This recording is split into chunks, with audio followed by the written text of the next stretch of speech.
So we'll go ahead and get started. Welcome everybody. My name is Kathy Kuhn. I'm the Executive Director of the Metropolitan Housing Coalition. Very pleased to welcome you all here to this third session in our learning series that is focused on vacant and abandoned properties. So just very quickly, if anyone isn't familiar with MHC, we are a coalition of over 300 individual and organizational members who have been working on issues of fair, affordable, and accessible housing in Louisville for over 30 years. And I know that many folks know that as a part of this work, the Metropolitan Housing Coalition has, for a number of years, been leading a public forum known as the Vacant and Abandoned Properties Campaign. And during this time, over these years, the campaign has led advocacy efforts on many issues that impact vacant and abandoned properties, things like, funding for the Affordable Housing Trust Fund, monitoring of the Louisville Land Bank, advocating for needed reforms to the Land Development Code, looking at issues associated with property taxes, among many other items. And, a lot has happened over that time, and a lot of positive change has been made. But at the same time, we do know that many neighborhoods in our city continue to struggle with vacant and abandoned properties that can have a whole host of negative implications for the health and well-being of our residents and of our neighborhoods. And so the Vacant and Abandoned Properties campaign decided that, that this might be a good time to kind of reset a little bit, to really kind of get a sense as to what progress has been made over these years and what initiatives are out there, what more can we be doing. And so that's why we initiated this learning series. And in this learning series, we're covering a wide range of topics, such as, code enforcement. We're looking at how people can age in place to help to prevent vacant and abandoned properties from happenings. And we're going to be looking at what other communities are doing and what we might be able to learn from other communities that might be able to inform our strategies here in Louisville. So we're going to share more information in the chat about some of the upcoming learning sessions. And so, you can save the date for those. But tonight, our session is really focused on learning about two specific tools that exist in our community that assist with vacant and abandoned properties. So we're going to be talking about the Community Land Trust and the Affordable Housing Trust Fund. And before we sort of start digging into that, let me just let folks know that this is a webinar format. It is being recorded so that people can access it at any time. We know that this is the beginning of summer. It's a very busy time for many people. And so we want to be sure that these sessions are taped for people who are not able to attend this live event. And I will also say that we will have time for questions before we end the session tonight.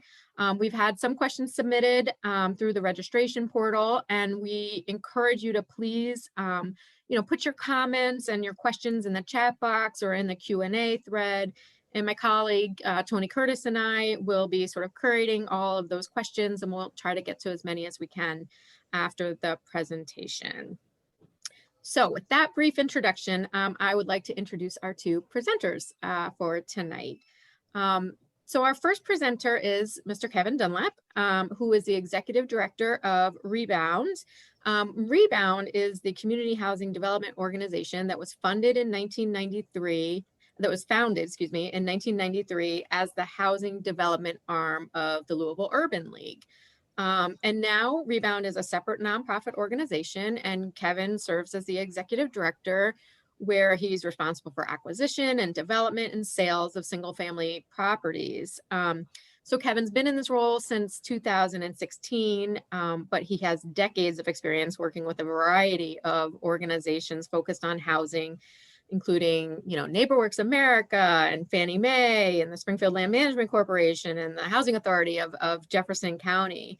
And he is a grad of U of L with a major in finance. And he's also played a lot of leadership roles in the community, including as board member of the Metropolitan Housing Coalition, I'm very happy to say, and as the founding board chair of the Affordable Housing Trust Fund, which coincidentally enough will be represented by our second speaker, Christie McCravy, who is the executive director of the Affordable Housing Trust Fund.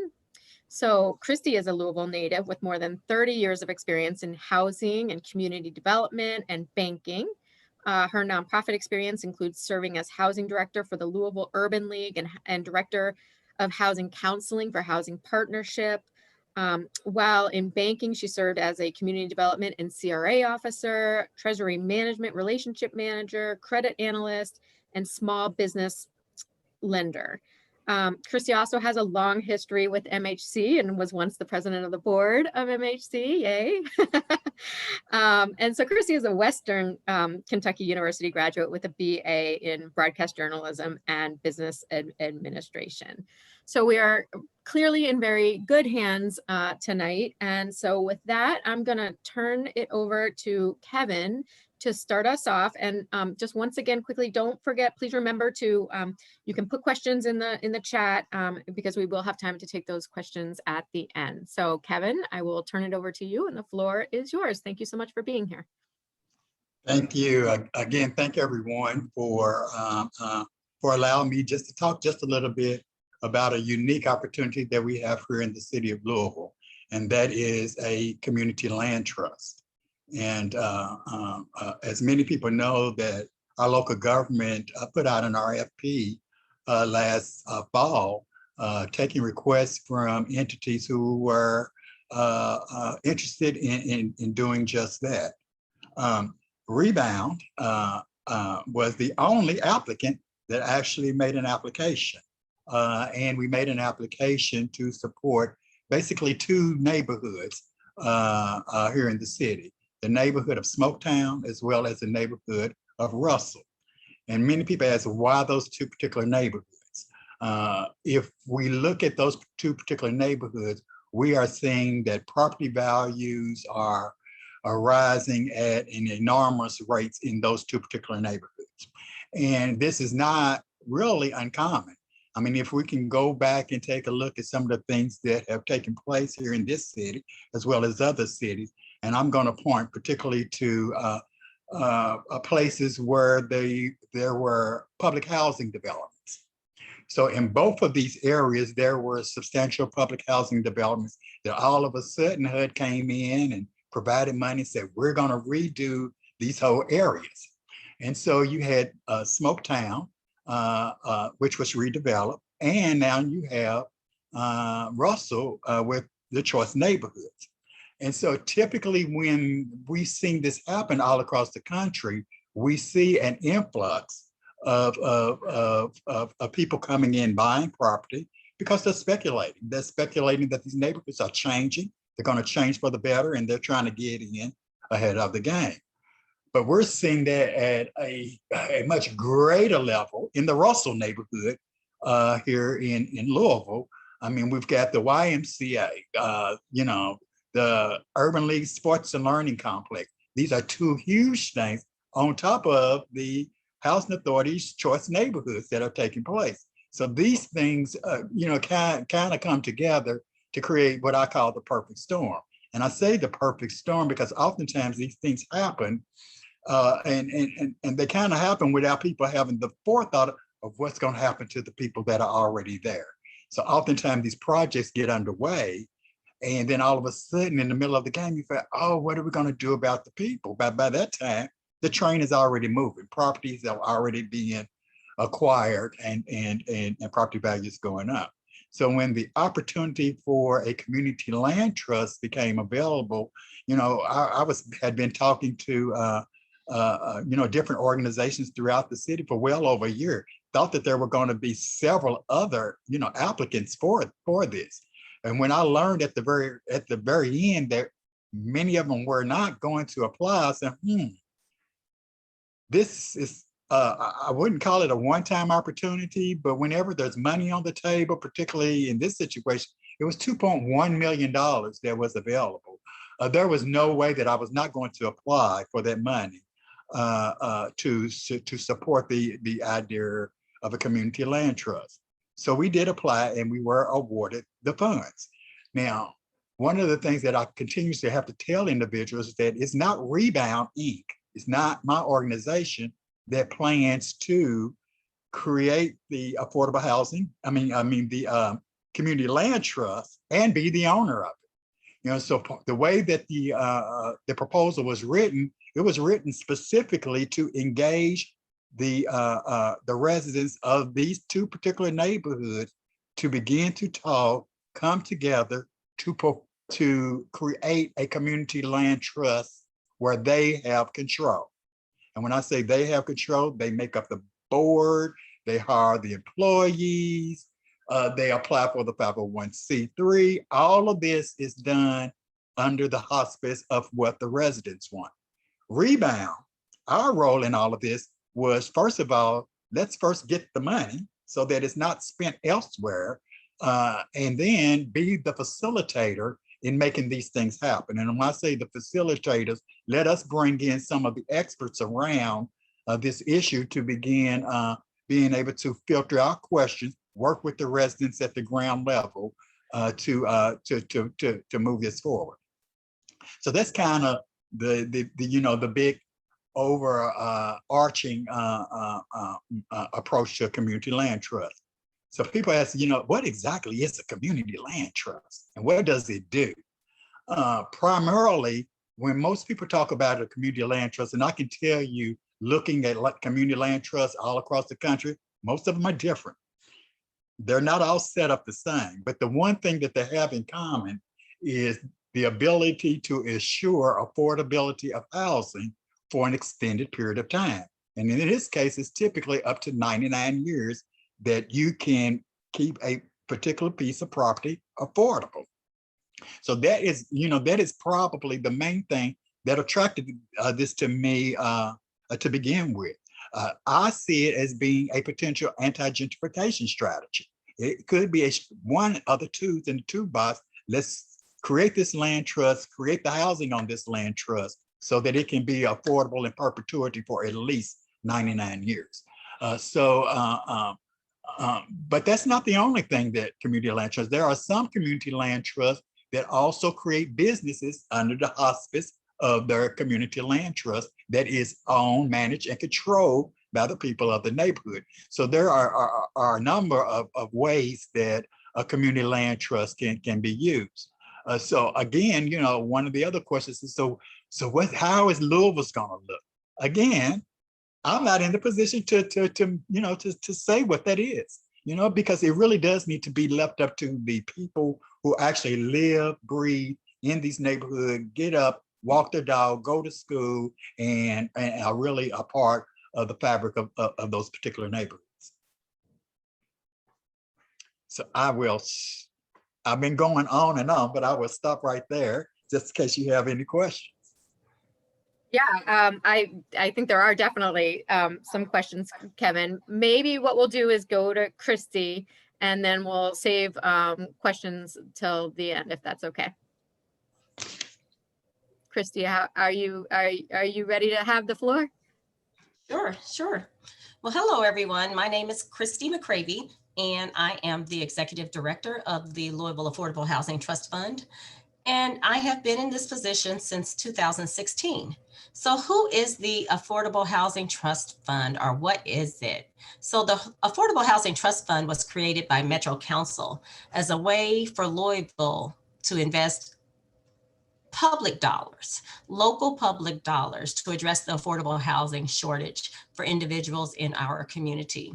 So those are the individuals who are like working families, seniors, people with disabilities, veterans, or anybody whose wages really do not provide enough to maintain a stable place to live. So our overall motto basically is a place to call home really opens the door to opportunity, and it provides the equities that becomes the foundation of success for a family. The trust fund basically was created with an ordinance in 2008. However, studies showed at that time that the trust fund needed about $10 million a year to actually address the needs of affordability in our community. That was in 2008. So the trust fund actually was not funded with sufficient funds for development of housing until much later. So I'm just going to kind of take you through. In 2010, Metro Council did provide some funding for operations for the fund to get off the ground. And then in 2012, I know that many of you remember the first housing crisis. So there was monies that came through from the Attorney General's and the national, what we call the National Mortgage Settlement Act. And there was just a small amount of money that the trust fund received from the mayor, $250,000 in order to basically get a match and show what they could do. It wasn't until 2014 that another $1 million was used from a federal source of funding, home funding. And that was basically because there was funds left over and the trust fund was there and ready and had people ready to sign contracts and to provide some units of housing. It really wasn't until fiscal year 2017 until the trust fund started to actually have an allocation of funding. So in 2017, there was an allocation of 2.5 million. And then it has been between 5 million and 10 million since that time. One time there was 5, one time it was a little over 9. The last 2 years have been 10, and there's been 10 proposed this year. However, that has not been allocated yet. So since 2000, fiscal year 17, I should say, it's been about 37 million allocated to the trust fund. And with those funds, we've been able to assist in the creation or preservation of over 3,000 units of housing. So what's a unit of housing? There are different types of housing. Of course, we have single family housing. And single family housing usually is that tool that we use for home ownership. A single family housing unit may be one unit of housing. However, a unit that is considered a quad, it can have up to 4 distinct units in one building. That also is considered a unit of housing. So therefore, we can use duplexes and quads as a tool to provide wealth for persons that are trying to be upwardly mobile and to switch from being low income to catapult them to another layer in the population. Secondly, multifamily. Multifamily just means that usually there are multiple families, more than 4 in one building, okay? It may be rental, but there is also multifamily home ownership. And that would be a condo or something like that if it's in one building. And then we also provide funding for the preservation of housing. So what does that mean? When we say we are preserving housing, I'm going to give you a good example. So the Henry Green Apartments was looking to rehab. They were going to, their owner was selling them to another entity, but it needed substantial rehab because of deferred maintenance. What happens with affordable housing and many times is that the rents may not cover all of the maintenance needed in order to keep a property up to the grand standard of when it was initially built. So therefore, because of low profit margins, usually at the end of an affordability period, an owner may come back to another lenient source of lending, so to speak, in order to get more lenient dollars to make those maintenance upgrades that they weren't allowed or weren't able to make financially throughout the course of the initial project period. So we've done several of those types of housing, preservations of housing units, and we have been quite successful in helping to maintain affordability in this community, because in some cases what could happen is instead of someone at the end of that period, someone may say, do I want to stay affordable and just collect low rents, Can I go out and convert this project to a market rate deal? That's not what we want to happen. Louisville has a need for over 30,000 units of housing for the very lowest income populations in our community. And we have housing need up through all low income housing populations of our community. So therefore, we don't want to lose what we have. We really want to add to what we have. So that's what preservation of housing is. In the past year, the last $10 million of allocation of funding, the trust fund was able to create, or has been able to create, over 600 units of housing. That has been with $5 million being used for large multifamily apartment deals. We also received a restricted $5 million of funding for single family units. And I'm going to talk a little bit about that pot of money that we have right now. We all know that the city has, in our community, we have a lot of vacant and abandoned properties, a lot of homes that need rehab. We have a lot of old structures. We're an older city.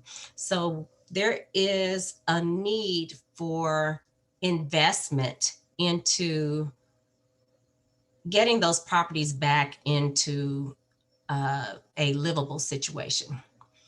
So those dollars, that $5 million, can be used to make an application to the trust fund and to secure dollars in order to either, well, it's all for home ownership, I'm sorry, and to sell, for a developer to use those funds to create housing that they are going to sell to an income eligible family. I don't know if we can show the HUD income chart maybe at the end, Kathy.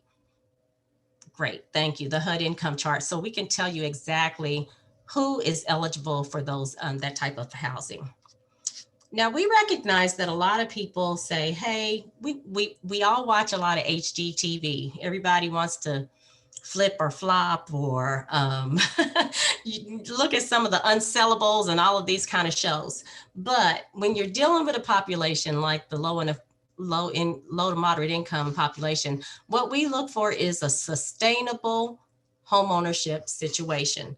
So we have a lot of requirements that need to be put in place during the development process. We're going to look at energy efficient products. We are going to look at things to keep the utility costs down, to keep maintenance down. Even if the furnace, let's say the furnace is 10 years old, well, somebody might say, well, it's got 5 years of life left. That's not sufficient. We want to make sure that you're putting in a new unit of mechanicals, the furnace or the air conditioners and things like that. We need it to be up to date. So because of that, we are going to kick off this summer what we call a Developers Academy. This Developers Academy will help someone who maybe you've been a flipper, or maybe you have great ideas about how you want to convert housing, or you have an eye for design, but you really don't understand what is involved in putting the numbers together for a housing development project, or how to determine if this project is even feasible or not. Construction based ability. Sometimes it's not feasible. Sometimes you just have to walk away from a project. We want you to be able to know the difference. So we are putting together a Developers Academy. We'll have more information about that in the next month or so, but we're going to talk to you and we're going to have a session on introduction to project finance. We want you to be able to explore methods of covering the development costs, the types of ownership and development entities. We're going to talk about that pro forma, because if you build a quad, if you buy a quad and you're looking to live in one of the units, but you're going to rent out the other 3, we're going to want to see a pro forma. And the pro forma is that document that is going to help us to, and help you to understand what are your rents going to be? What is your construction cost going to be? Not construction costs, but your operational costs going to be over the, let's say 10 to 15 years. We want you to project that information. A pro forma is your projection document. We want you to be able to put that together and to know, is this project feasible? Are the rents feasible? Am I looking at the right population to make my numbers work? The last thing anybody wants you to do as a developer is to create a project that is not sustainable. We want your project to be sustainable. Then we're going to talk about project development from concept to creation. So we're going to talk about, how do you determine what the scope of work is? How do you look at the potential uses and existing conditions of a property? Then you have to look at city land code, land development code. What are the code requirements? What is relatable to your site that you're looking at? And how do you put the, identify the building codes and to put those codes into something that you can basically make tangible in a project. So we're looking at all of those kinds of things. So what we're going to do is we'll put that information out there. Kathy will have it on her page. We'll let everyone know. We'll start to broadcast it probably about 3 weeks before. You may have a $25 fee of your own monies. That's it. And then the rest is being covered by a very generous sponsor that we have secured. So you should have your laptop in hand and pencil and be ready to learn, because we are ready to build capacity in this community like we've never seen before. We'll have 4 sessions over the next year, and we hope to have more and to continue the project going forward. So that's all, Kathy. We can go to questions if you want. That's incredible, Chrissy. Thank you. Thank you so much. That Developers Academy is just so exciting, and like you said, it's really so timely, right? Because we're in this moment where we see, potentially more resources coming into our community for housing, for affordable housing, particularly for those with the lowest income, than we've seen in generations, right? And so this is so timely that we're offering something like this to the community. Just one question. So for clarity's sake, are you conceptualizing this as like, this would just be one session, like one full day session that would cover all of that? Or would it be like, one session in 1 month and then another section, another, do you have any of those details yet about like how the format would be laid out? We're probably looking at 4 distinct sessions. And the one that will be the most popular will be the project development from concept to creation, as well as the introduction to project finance. Those 2 will be the ones that we will go for, and we're going to kind of play it by ear. So when we have the first session, if our facilitator thinks that we can combine them all, that would be wonderful to have them all in one. But I'm thinking 2 hours for one part of it and 2 hours in the next. But in order to touch it properly, we're probably doing 2 and 2. It's a lot to cover, definitely. It is. Mind-boggling. Yeah, it is. No, for sure. And one of the things that comes to my mind, in sort of past development academies, initiatives like this, is one of the things that I feel like really comes out of them is like the partnerships that can be created. And so, I wonder if there's opportunity like to bring in at some point, service providers, right? So that if there's a developer that wants to maybe develop permanent supportive housing, then they can do the development, and then we obviously know we need the service providers on the other side. Is there opportunity to create those partnerships that would help us to develop, more much needed for permanent supportive housing, in the community? So I just think there's so much potential for opportunity with initiatives like this. So I'm really glad that, thank you to the sponsor and thank you to you for leading all that. So I have a million questions, and we do have some questions that have come in from our registrants. But Kevin, one question that came up to me for me when you were talking was about the community land trust, and in thinking about I think we've seen, right, that community impacts in other communities have been shown to have really positive impacts for the community, right? And so this is the first community land trust in Louisville, and I just wonder to what extent you think there might be opportunity to to model that for more community land trusts essentially to come about in Louisville, considering that what took me back was the fact that you guys were the only applicant, right, for the community land trust. And so what do we do to encourage more involvement in these types of really innovative programs for home ownership and and all the other good things that come from community land trusts? So I will say this from, going back to what I originally said, that we wanted to be a facilitator of this taking place. The proposal that we wrote is actually a 5-year proposal because we wanted to be very methodical and really take the time to create something that can be replicated. So we didn't want to rush through it. We didn't want to rush through the process. So the first year to 2 years of the grant cycle is actually going to be working at the ground level with the residents to actually come together.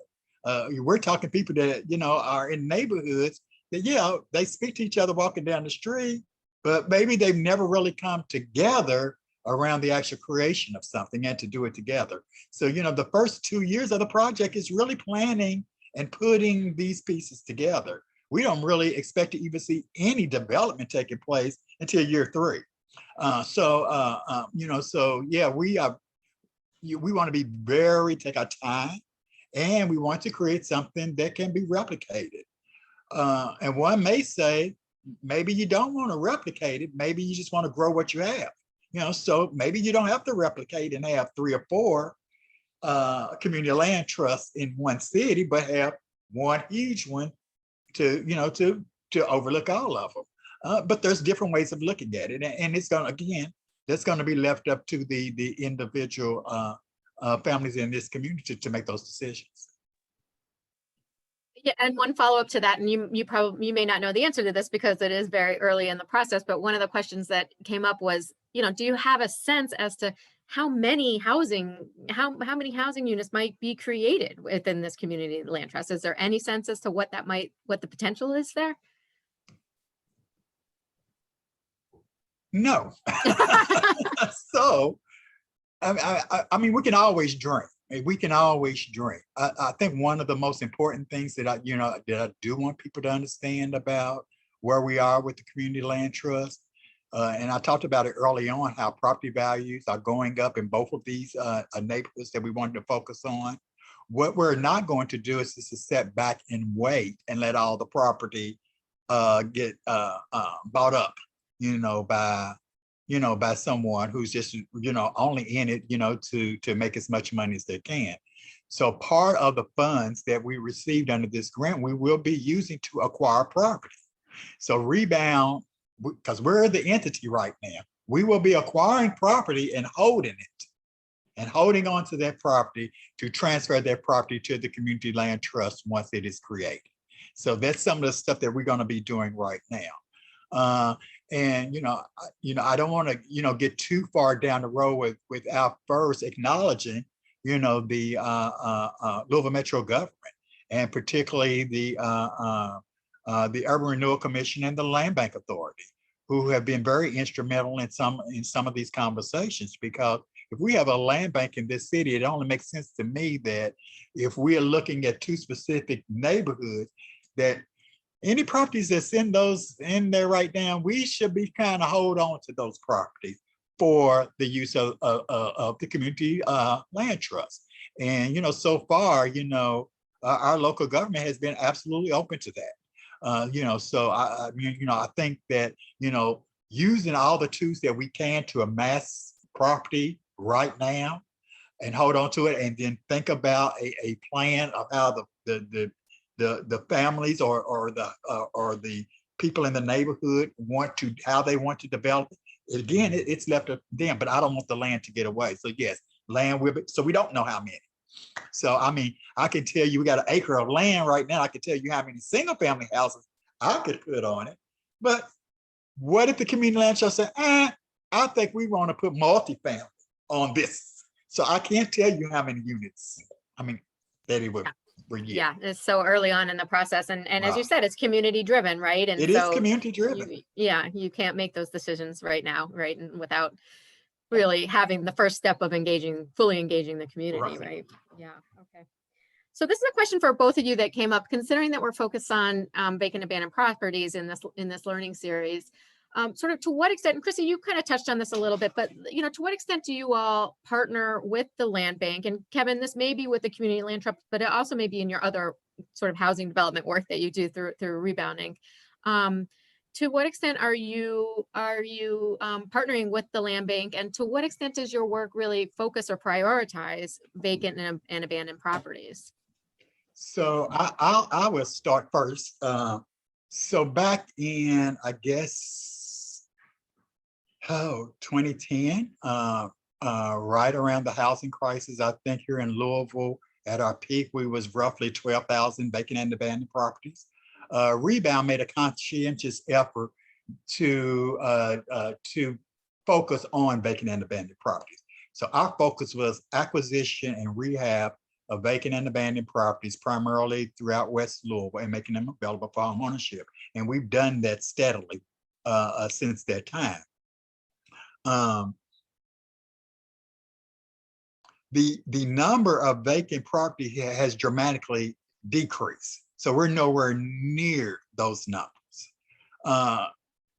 Now we're in a time, we're in a very pivotal time in this city, and I don't think everybody's realize it. Not only in this city, but across the country, the lack of housing that's available, even for home ownership.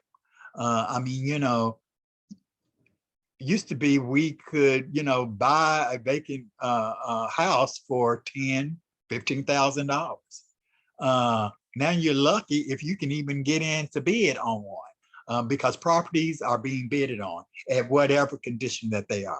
So for a nonprofit housing developer like me, I'm bidding against people, for-profit people, who desire is to get the property, only do a little bit, turn around and flip it, and make huge amount of money.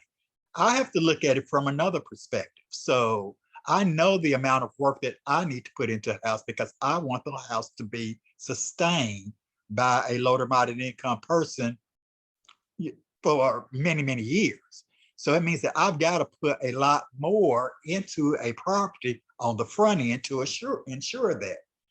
But because of of where we are now, with housing, I can't afford to acquire a piece of property at this premium price, and then having to, layer that with the amount of money necessary to bring that unit back. So we're in a very unique situation right now.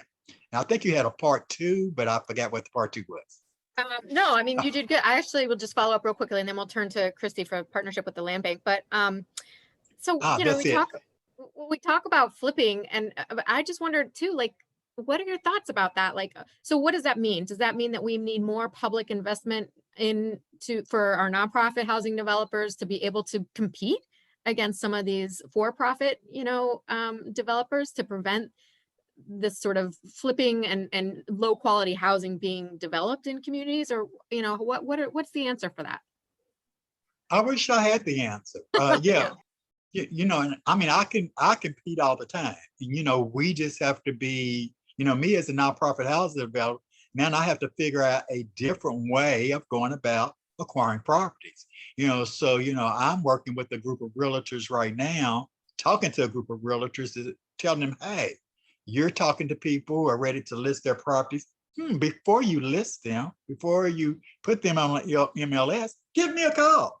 I might be able to make you a cash offer, and we can close relatively quickly. You don't have to go through the process of putting the house on the MLS, waiting to show it and all of that, and we can move on relatively quickly. So, just have to, we have to think differently, about how we do this. I think some of this will correct itself because a lot of where we are with housing right now, the cost of construction and rehab has gone up about 30% over a year ago. That is a tremendous amount of money, particularly if we're trying to create affordable housing. If you're doing a multifamily project, you're probably looking at anywhere from $10,000 to $15,000 per unit from a year ago that the same unit is costing to do. So, but I think that we'll see correction in this, but I don't see it happening for at least another year. I can give you a situation right now. We built a home that we're waiting for brick. It's a total brick home. It's a custom built home, and we're waiting on brick. There is no brick to be found. So we're having to go to Lexington to get brick to try to complete, this particular house. So, it just goes to show that, where we are from, with housing right now. But I do want to get back to your question about how do we deliberately partner and work with the Land Bank Authority, the Urban Renewal Commission. One of the things that took place on last year, right during COVID, of course, was the killing of Breonna Taylor, and that caused a huge uproar, a protest in this city. And regardless as to how you feel about it, or where you what side of the fence you fall on, it was clearly a race related. It was a dissension between races, and it elevated in this city as well as across the country, some of the inequities that have taken place, particularly in African American communities, and the lack of investments therein. So out of all of that last year, there were a group of, I think it was about 30, mostly African American led organizations that came together and said, what can we do? What happens next? And out of that came this whole initiative called A Path Forward. And that A Path Forward looked at 4 to 5 different pillars of what is needed, or what type of investment is needed to take place. One of those pillars was housing. And, the goal was, what if, we had the resources and we could increase homeownership for African-American families. If we can do, 100 or 200. Well, one of the problems with that is you got to have land to do that. You have to have access to land to do that, and it's not readily available. So what REBOUND did, we actually made a request to the Land Bank, and we asked the Land Bank to give us what is called a preferred developer status. What does that mean? That actually gives REBOUND first choice of any vacant properties that are in the arsenal of the Land Bank, and choice on any new properties that comes into the Land Bank. And it's specifically for us to acquire those properties first to create homeownership opportunities for a family. So that is the first time that I know of that a Land Bank authority has done that, and has done that, and they did that, and they have done that with REBOUND. And so now I got to build houses, and I've got to build houses right now in a housing crisis where the cost of building a house is 30-something% more, but it is happening, and we will get it done. Yeah, that's great, and I mean that seems very innovative, right? This partnership with the Land Bank. And just Kevin, one follow-up question: are other nonprofit agencies able to apply to the Land Bank to have that same sort of priority? Is that something that they could do? You know what, I would tell anybody this. So when we approach the Land Bank to do this, it's actually been done as a pilot, because it's not anything written in the rules anywhere. You know what I'm saying? So it's done as a pilot.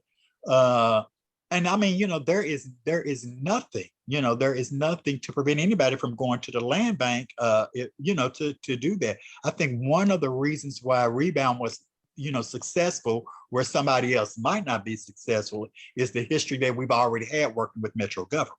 So we've already had a similar type preferred developer status with the Urban Renewal Commission, but not the Land Bank Authority. So because we had this type of relationship, I think it was,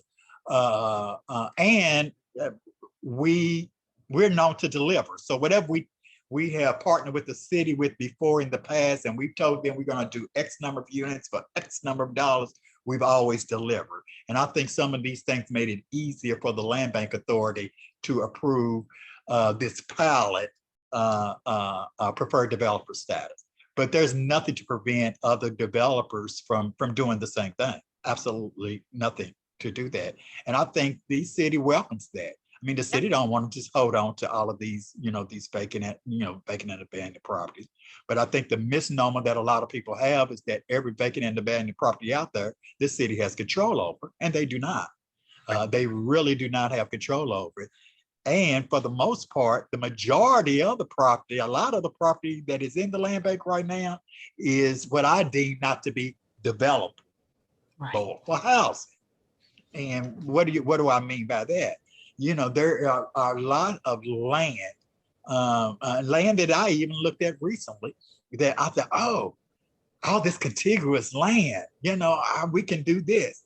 Well, it backs right up to a railroad tracks. Well, you don't want to build housing where kids are going to be that's 3 feet from a railroad track. So there are a lot of pockets of land that's in the land bank that are not sufficiently developable for housing. Kathy, I would add to that. Jump in. Yeah, I would just add to that, we talk about the land bank, but anybody, as Kevin said, can go there, but people need to talk to their neighbors and what have you. There are a lot of vacant homes because somebody went into a nursing home or somebody's family, someone passed away and they didn't have all of, the provisions weren't made. Start talking to people, talk to your neighbors, and maybe you can prevent something from going into a delayed sale situation by just establishing a relationship with someone so that we can take care of it now. Many people do not understand what happens to a property when someone goes into a nursing home. Well, the state is not a realty agency, and they don't always understand how to properly evaluate property. So sometimes the pricing may get ridiculous. So talk to them before that. Talk to family members. Talk to your elderly neighbor who may not have family here, and you're really looking out for them, because really those are the types of situations that could prevent a lot of the blight that has happened in our neighborhoods, by just talking to someone and making sure that we can make provisions to change over that property prior to it getting into an entangled situation. Can I add one more thing to what Christy just said? So one of the lessons that we learned, or one of the things that we found out after the housing crisis, when we were at the height of vacant and abandoned properties, that a lot of the properties that were vacant and or abandoned was because people had died and passed away. They had heirs, but they didn't have a will, so people just scattered. So you didn't know who, you just didn't know. And that happened, more times than not. We saw it more in the African-American community. And people ask, well, why is that? Why is that? Well, historically, we never had property that we owned anyway to leave to anybody. So we never had a will. There was no reason to have one. Or most of the time we rented and we still didn't think we needed to have a will. And, one of the things that, REBOUND has been doing, and that I've been talking to other developers of housing to do, is now every time that we do a house and we sell a house, we actually have arranged for that family to get their will done right after the closing. Set it up right there, get it done before you leave the closing table. Because one of the things we don't want to do is to get back into the same situation 10 or 15 years from now, and where we can't find heirs and, the property ends up going in disarray. So, so just to add to what Christy said, we have got to think differently about the way that we've always thought about and have treated housing before in the past, because housing is an asset. It is an asset, whether your house costs $50,000 or whether it's $500,000. It is an asset. It is something that you can leave, to somebody else, but you need to do it correctly and put it in writing. So, and I know elderly, they don't always like talking to their children or their grandchildren or what have you. But we all know that one day, the one thing that's going to happen to everyone is we're going to leave this physical world one day. We need to make provisions for what happens to our property, especially tangible property, because as Kevin said, we go into a nursing home or what have you, we have delayed being able to get that property back into the home, into the hands of a nice homeowner. We've delayed that for 7 to 10 years unnecessarily. I think you both just drove home such an important piece of this learning series. And one of the things that we're really trying to emphasize and that we've learned throughout this whole process is, one is that so many of these properties are not under city control, right? And so it's much more complicated than what people think, and to try and deal with the properties. But two is how important an intentional strategy around prevention is for the community. And I love what you said, Kevin, about, making sure that people have wills be right at the closing table. Like that's great. That's exactly what we need to be doing. And I will just put in a plug for the next learning series that will be happening in August, which is around these sorts of prevention strategies. One is around we will be talking about aging in place. So how can we help people to age in place so that their homes are kept up to livable standards so that they can effectively age in place and aren't forced out. But also, these other sort of prevention strategies. How are we helping people to get wills? How are we putting this to the front of mind? Because you're exactly right, is that people don't often think about it, and it's so important to the future of our neighborhoods, not to mention to the future of that person, who's the homeowner, and their family. So that's so important. I'm really glad that you guys both just emphasized that so well. We have one question for you, Christie, and then I'll close it up by just kind of asking you both to describe what a success story looks like for you. But Christie, before that, I just wanted to give you one sort of question that came in was around this idea that, the Affordable Housing Trust Fund sort of acts as a catalyst to generate participation by other investors and lenders and partners to really leverage the impact of the dollars that are invested into the Affordable Housing Trust Fund. So can you talk a little bit about how that happens and what that looks like? Sure. Sorry about that. When developers and people who really have the vision to and the wherewithal to create the housing that is needed in our community, when they know that funds may be available for projects, they put their thinking caps on and they get creative and they start to create projects that will meet the needs of our community. So when you have a public fund, like a trust fund, they know up front that we are not going to, in most cases, provide all of the dollars. So they're going to seek other dollars to come to the table. If the dollars involve large dollars like multi-million-dollar deals, then they're going to go to the state for a possibility of getting tax credit. Those dollars may not have come to our community, except for the fact that that project was being done, that project was being created. They're going to go to private investors. There are so many different sources of funding, but those dollars don't come into the community until, number one, there's an idea. And then number two, somebody puts the idea to paper. And then number three, they do the no-go analysis, and it is a go. And they start to, start digging into the dirt. That is the beauty of it all. So for the trust fund, I can say that last year, not this year, but last year alone, the $10 million that was leveraged in our, that the city invested will leverage $134 million into this community just by the city's commitment of $10 million resulted in a $134 million investment. Where do you get a return like that? Louisville Metro could not get a return just by investing those dollars in some account.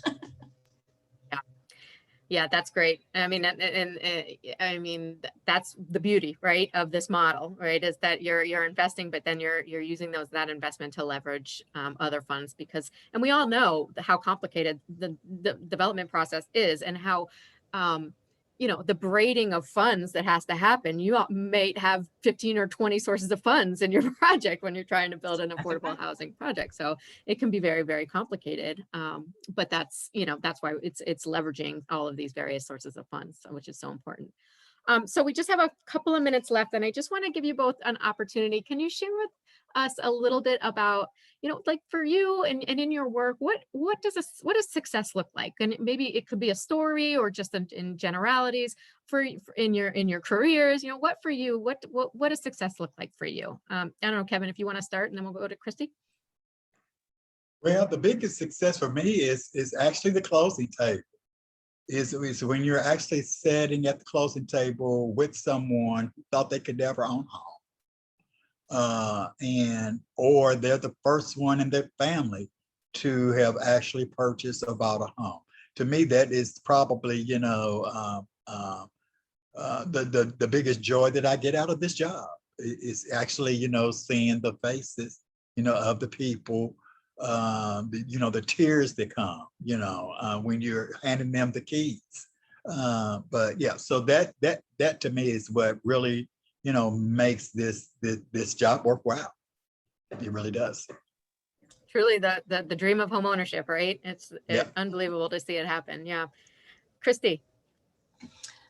Well, I would say that I experienced such today. Earlier, I was able to go to a ribbon cutting and a grand opening for a 312 unit complex. And the joy of that is seeing affordable housing that looks like market rate housing, residents enjoying a pool, residents having access to computer center and others. This particular project will bring in some very special components that hopefully will become a national model, and bringing entities together to improve health outcomes for residents and things like that. When I think of success, I think of a community that understands that affordable housing is the foundation of stability for our community. It is that building block that leads to good health outcomes, lower crime rates. It is the pinnacle to being able to have a place to study and improve your educational outcomes. And we are able to start closing that education gap. That is what success looks like to me. Yeah, that's a perfect way to end things, Christy. And I couldn't agree more. I think most of us in the housing world, and I think now even in the broader community, folks are beginning to recognize, right, how critical housing is, and that housing truly is the foundation for everything else in our lives, right? Our education, our health, our employment, you know, and our transport, access to transportation, like all of these things, right, revolve around having a safe and stable place to live. And so and I'm pleased that maybe finally, right, our community and our nation is beginning to start to recognize that. And so hopefully we will be we will be making more progress in that area in the years to come. So so we have come to the end of our time, and Christy and Kevin, I really want to thank you just so much for being here and sharing your insights with us. And thanks to those of you who have attended on this beautiful June evening. Just a reminder that our next session is August 14th, again, where we'll be digging into a discussion about strategies that are helping people to sort of age in place and preventing vacant and abandoned properties from happening in the first place. So we hope you can join us then, and we will be sharing more information about that as the date gets closer. So thank you, everybody, and I hope you all have a wonderful evening. Good night.